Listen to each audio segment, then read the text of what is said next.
with the AMP and the lease to the Hive. And this is Robert O'Connor and Terry Howes, who we know already.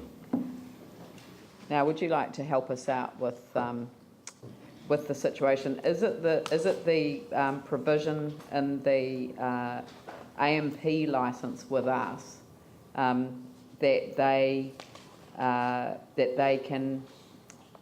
So AMP's agreement with us that they have that 32 days clear around their the use of the site for the AMP show. Correct. So it's their requirement, and so we couldn't pass a resolution that overturns that. It's a legal requirement of the arrangement. Yeah. I'm not the author of this report, but what you're saying is absolutely correct. AMP have a licence to occupy the most of the site during November to operate the show. That gives them the exclusive right to occupy.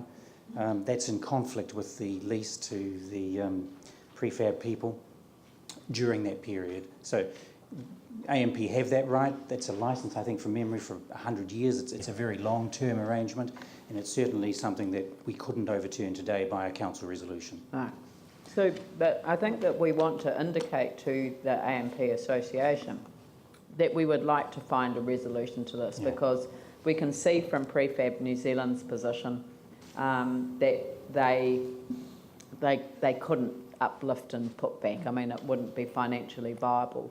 So the way this is drafted, it's asking council to give approval to the proposed lease, I guess in principle, and subject to the two parties agreeing amongst themselves as to whether it's possible or not. Yeah. I would also comment, because this is the first time I've seen this report. I think the recommendation that's been put to you is actually wrong and incorrect, and it's a little preemptory, because the body of the report talks about the need to consult under Section 138 of the Local Government Act, and that consultation hasn't, from reading the report, hasn't taken place yet. Consult with, publicly? Yeah. When council deals with or grants a lease of park land, not necessarily reserved, but land that's held for community or recreational purposes, it has to consult with the public under 138 of the LGA. The report suggests to me that hasn't happened.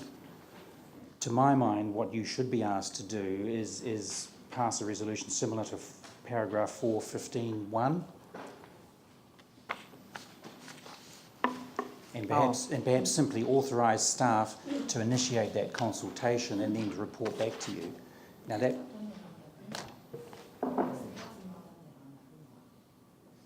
Well, the report says not. On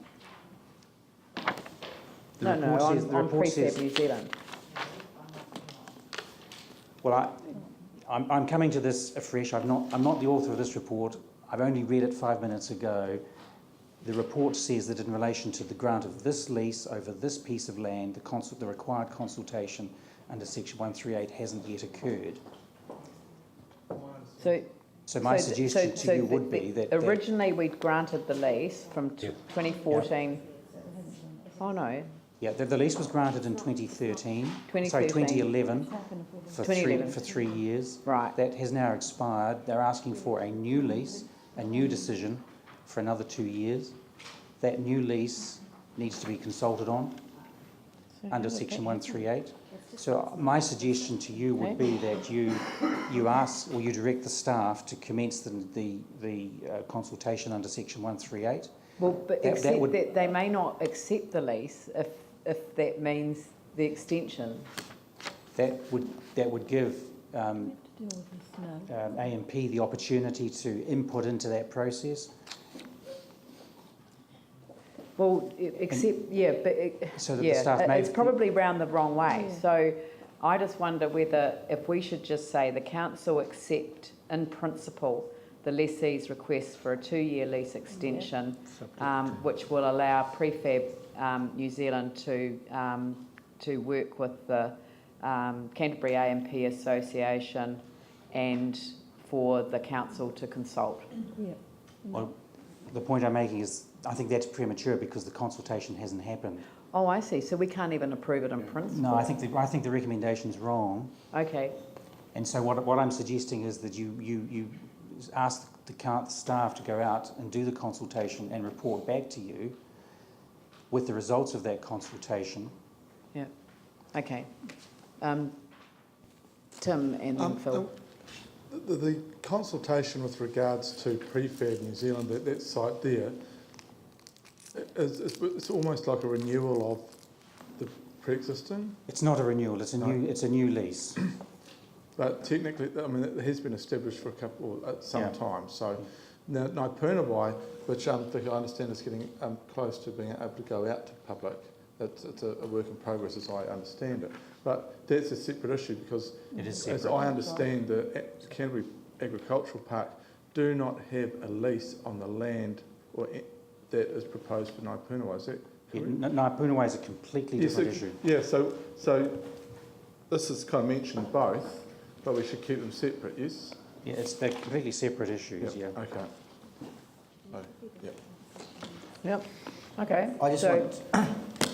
I just want to make the point that clearly there's potential for confusion here, because if the wider consultation around Punawai is underway, and I agree with Tim, that's my understanding too, and then council start a further consultation on this part of it, there's clearly potential for confusion. I'm just wondering, in fact, if we should put this aside to make sure that as a council we get this right.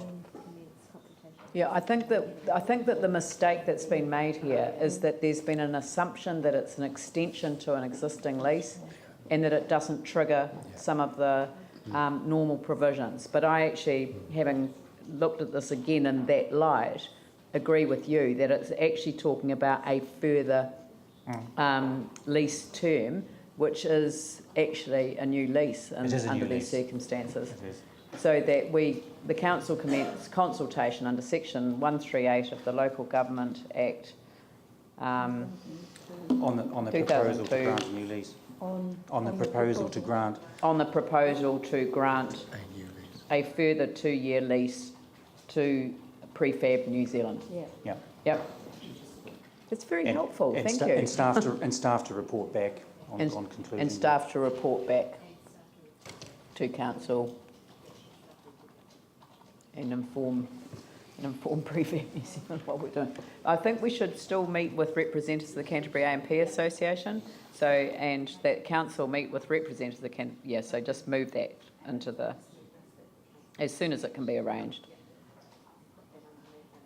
That's right. Yep. Yes, David. I've just overlooked, and I possibly need to advise a potential conflict of interest with this matter. The New Zealand Prefab's CEO is my cousin's daughter. Your cousin's daughter? Was it your first cousin's daughter? Well, that makes her your first cousin once removed, so there you go. Thank you very much. I actually don't think that's a conflict of interest, but there you go. Yes, no, and it's always good. It's better to be safe than sorry, as we're all learning all the time. Okay, so the resolution now reads, and I assume that councillors Clearwater and Scandrett are happy with this now that we've received advice. So that the council commence consultation under section 138 of the Local Government Act on the proposal to grant a further 2-year lease to Prefab New Zealand and staff to report to council, that the council meet with representatives of the Canterbury AMP Association as soon as it can be arranged. All right? I'll put the motion. All those in favour say aye. Those opposed say no. Thank you. And thank you very, very much. Right, so now we've dealt with all of the community board matters and we move to item number